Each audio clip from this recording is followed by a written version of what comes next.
Well, hi there, Light and Lifers down there in West Cornwall. I'm Steve Lee. Some of you will know me. I was doing this, I think, 2 months ago for you guys, just to say welcome to my car. I've spent a huge amount of time in my car, not because my wife has thrown me out of the house, but because I have recorded in the car lots and lots of videos. We did a thing called In-Car Alpha, which was hugely successful, and lots of churches across the UK used it. I've had cameras literally everywhere in this vehicle, and it's become like my sort of film studio on the road over this last 3-4 months of lockdown. Some of you may have heard a statistic that's been put around quite a lot, and the statistic is this: that 6% of the UK population were accessing what I would call venue church before the lockdown, so February, early part of March. And now 25% of the population are engaging with what I would call online church. So 6% venue church, 25% online church as a result of this lockdown. Now, whether that statistic is accurate or not, I personally think it is. I know a lot of the sources of that statistic pretty well. But my question is, who is the 19%? In other words, the difference between the 25 and the 6%. I think I've done the maths right. Who is the 19%? My suggestion to you today would be, it's one of three categories, and almost certainly a combination of all three. So what are the categories? Well, category one, having called you Light and Lifers, I'm now talking about category one as if we're talking about prisoners. But the first category, I would say, are non-attending Christians. In other words, people who have a Christian faith or even a Christian commitment, but for whatever reason have not connected with church, and find online church much more accessible than venue church. I think there are a whole lot of reasons for that, which we will all have an opinion on, I'm sure. So the first category is non-attending Christians. The second category I would describe as previously attending Christians. In other words, people who have fallen out of church for whatever reason. Again, discuss. There's whole loads of reasons why that would be the case. But the third category, I would say, are people who are not Christians but have found their way towards online church and have encountered something, hopefully, of the power and the love and the grace and the forgiveness that is on offer because Jesus lived, died and rose again and ascended back to heaven. So I think we've got some massive choices to make. I am deeply committed to online church, but I'm going to clarify what I mean by that in a minute. I was very grateful to God that when the lockdown came, I felt that I was further ahead in the curve than I would have been if I hadn't have spent 2 years before that presenting the gospel to a very large online audience for about, well, almost 3 years now. But here's the thing: I would challenge the idea that online church actually can exist. The reason for me saying that is that I don't believe that the idea of online community is real. I think it's a fallacy, a misnomer. I don't think you can create community online. I think online is brilliant for content, and I've certainly created a vast amount of content before and during the lockdown, which has been watched by lots and lots of people. In fact, in the last 28 days, we've had over 5 million reach on Facebook alone, and hundreds of thousands of people watching and many interacting with the gospel. But personally, I don't believe that's enough, because the church is God's big idea. People don't need a message to believe in, they need a family to belong to. So I think we've got to see online as a fantastic opportunity to communicate the gospel and to create content, but we need to see and understand, I believe, that church has got to be face to face. And the reason for that is because of the divine principle of incarnation. The Word became flesh, or as the Message puts it in that John 1 passage, the Word became flesh and moved into the neighborhood. So I think we've got to see the value of this, of communicating online, but recognizing that we need to connect people and plug people into church, and I'm pretty busy doing that. I also want to say something about history. Now, today is Saturday, July the 4th, so I'm recording this a couple of weeks before you see it, and this has been described as Super Saturday.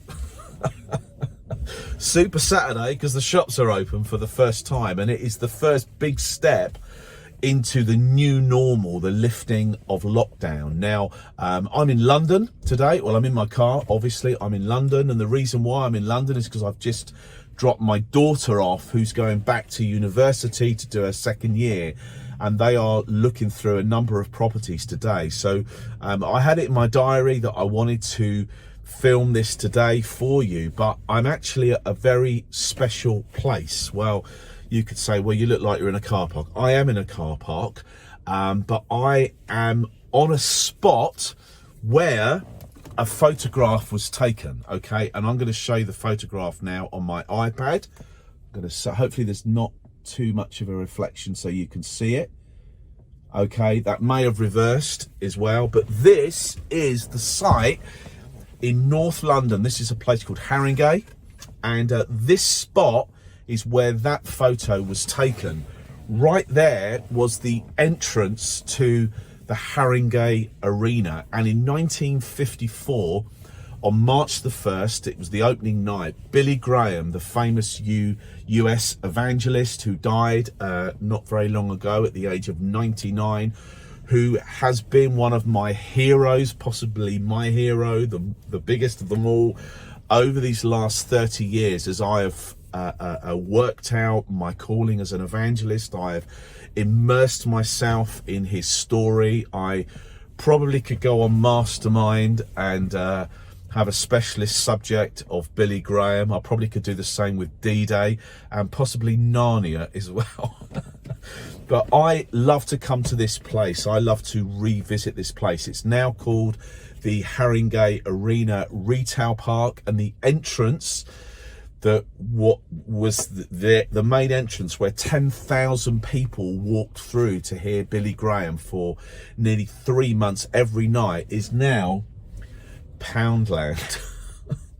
Sitting here, I can see Sainsbury's, Next, Argos and Poundland. Isn't it interesting that life goes on?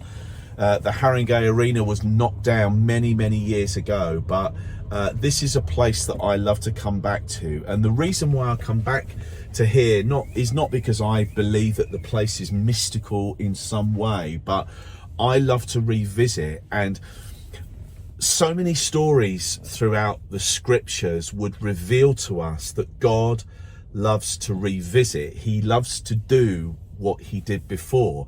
Now, of course, there's a paradox there, because we know that God also always does something new, but very often it has resonance with history. So I love to come back to these places. I love to come back to this place. I've been here many times, and every time I come here, I ask God to revisit this nation with the gospel in the way that he did in 1954 when Billy Graham, in the words of the Archbishop of Canterbury, preached this nation to the edge of revival. Very interesting. So much I could tell you about that event and everything that happened around it. But the reason why I believe that there is very special resonance with places like this, it's often the reason I go to places like the Normandy beaches, because I have grown to understand that there is a freedom that is only accessible on the other side of sacrifice. It's the reason why I take lots of groups of guys to the Normandy beaches and to stand them in battlefields and to explain to them the gospel in a way that possibly they would find it hard to understand just by sitting them in a religious meeting. 1,000 years ago, and I'll finish with this, 1,000 years ago, the indigenous Celtic Christians, or more than 1,000 years ago, the expression of dynamic church that was in these islands before Rome, they had an expression, and the expression was this: the thin place. What they meant by the thin place was that there was a place where we could get to as followers of Christ. There's a place that we could get to, either that is physical or metaphysical, physical or spiritual, where the presence of God was so real he could almost be touched, that the veil between the natural and the supernatural was at its thinnest place. That's why they had the expression, the thin place. It was the reason why the monasteries were built in the wild places, and it's the reason why I think I love to revisit places. This is a thin place for me. It's a place where I can imagine what God did in 1954, and it helps me to cry out in faith for God to revisit this nation in the way that he has done throughout history. I believe as we come to the end of this lockdown, and hopefully this pandemic lifts, that we have an opportunity to present or represent the gospel to our culture in a way that we have not had that opportunity in the past. There has been a plague about every 100 years for the last 500 years. The last one was Spanish flu. I did a video on it. It's been watched by 1.3 million people online. But I talked about Spanish flu that wiped out a huge percentage of the world's population. But as was the case then, I believe we have a situation now, an opportunity now to declare the gospel, to proclaim the gospel into a culture that is willing to hear it. And if the statistic is true that we have had a 19% increase of people engaging with the church, engaging with the gospel in some way, then that would suggest to me that we have an opportunity that is unprecedented in our lifetime. As an evangelist, I am looking to respond to that opportunity, in fact, to seize that opportunity. And I know that I'm going to need many miraculous encounters from God. I know that I'm going to need partnership with others. I know that I'm going to need partnership with churches. I can't just go out and speak into the ether. I want to do it in partnership with churches. So that's why I'm excited to talk to you today. That's why I'm excited to be in friendship and partnership with you in Light and Life down in West Cornwall, the end of the world, as some of you describe it. I've driven down there many times. It's a long way, but I really hope to have an opportunity really soon to come down and reconnect with a lot of you face to face. But hopefully that's been an encouragement to you. So from Haringey Arena, let me show that picture one more time. That was taken in 1954. Right on this spot where I'm sitting today. And in a minute I'm going to get out of my car, put my mask on, and I'm going to have a wander around and a bit of a pray. God bless you all. Loads of love to you from me, and I hope to see you all again really soon. Bye for now.